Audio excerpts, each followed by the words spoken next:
In lesson 5.2, we are going to start talking about how to find area under a curve.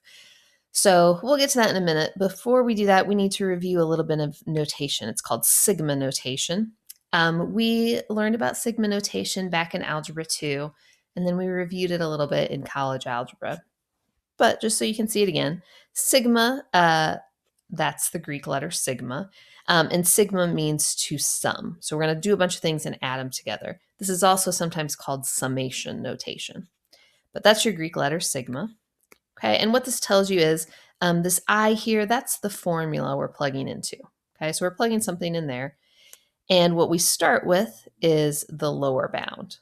Okay, so we start with that number, we plug that 1 in for I, and of course we get 1. And then we do the next number. The next number after 1, of course, is 2. So we plug in 2 for I, and then we plug in 3 for I, and then 4, and then 5. And we stop when we get to the upper bound, which is 6. Okay, so we're just plugging these things in one at a time, going up until we hit that upper bound. And then what sigma means is to add them all together. That's why it's called summation notation. And I think that's 21. Okay, so that is what sigma means to do. Okay, we plug into the formula starting with the lower bound, going to the upper bound, and then we add them all up. So let's check this out with a little bit more complicated ones maybe. So we want to find this summation. So this is the formula we're plugging into, and we are going to start by plugging in 0. So we do 0 plus 1. And then, which of course is 1. And then we're going to go to the next number after 0, which is 1. So we're going to do 1, plugging in 1 for I, so 1 plus 1, which is 2. And then we plug in the next number, which is 2. And then we plug in the next number, which is 3. And then we plug in the next number, which is 4. And we are going to stop when we get the upper bound, which is 5. And then once we've done that, we are going to add those all together. And we get 21 again. That's weird. That's fine. No big deal. Okay. All right, let's check out the next one. I'm going to change colors. That way you can see in case they overlap. Okay, so here our lower bound is a little bit different. It's 3, so we're going to plug in 3. So we get 3 squared. And then we're going to plug in 4. And then we're going to plug in 5. And then we're going to plug in 6.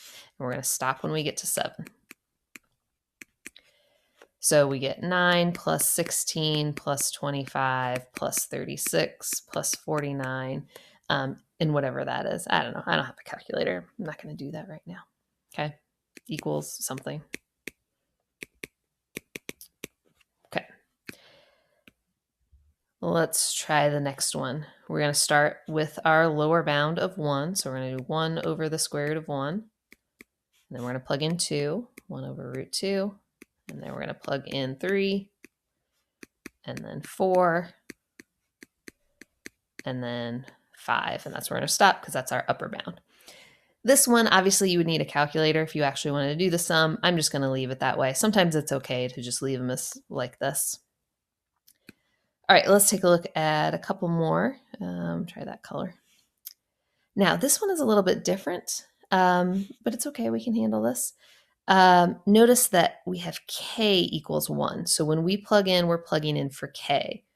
We don't have an n, so that's just going to stay there. So our first term is 1 over n, and then we plug in 1. 1 squared plus 1.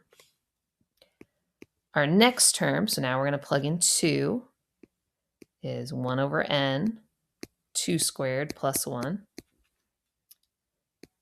And then our next term is 3, 1 over n, 3 squared plus 1.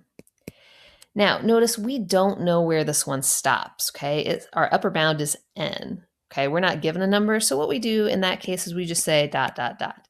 This is going to keep going until we get to n, whatever it is. So we get 1 over n, n squared plus 1, okay? And this would definitely be one that we would just leave in this format, okay? All right, last one. Let's get back to a color that we can see well. Try red.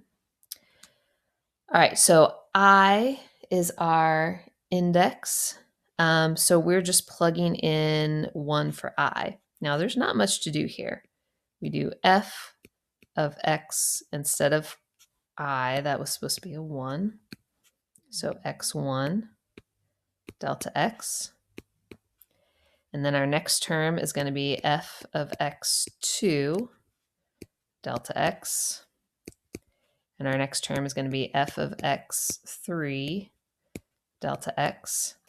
And this is another one that just keeps going. Our upper bound is n. That's not a specific number. So it's just going to keep going until we plug in n. So f of xn delta x. Okay. All right, so now that we've seen all of those, hopefully you remember that notation. Sometimes we want to go backwards, okay? And you'll have some homework problems like this. This is what you've been given, and we want to write it in sigma notation, okay? So the first thing we want to do is look at each of these, okay? These are the separate terms, and see if we can tell what the formula is. And I see that they all start with 1 minus something. Also, I see in that fraction, I don't need that. I see in that fraction that the 4 is always the same on the bottom and the square is always the same. I should probably make that a bracket. My handwriting is just getting worse and worse. I don't know what to tell you. Okay, the only thing that I see that's changing is this thing, 1, 2, and it goes up to 4. So that's the variable that's changing. I'm going to use an I. Okay, so I starts with 1, and our upper bound is 4. Okay, so that is our sigma notation for this particular summation. In the next video, I'll show you how to use some formulas involving sigma notation.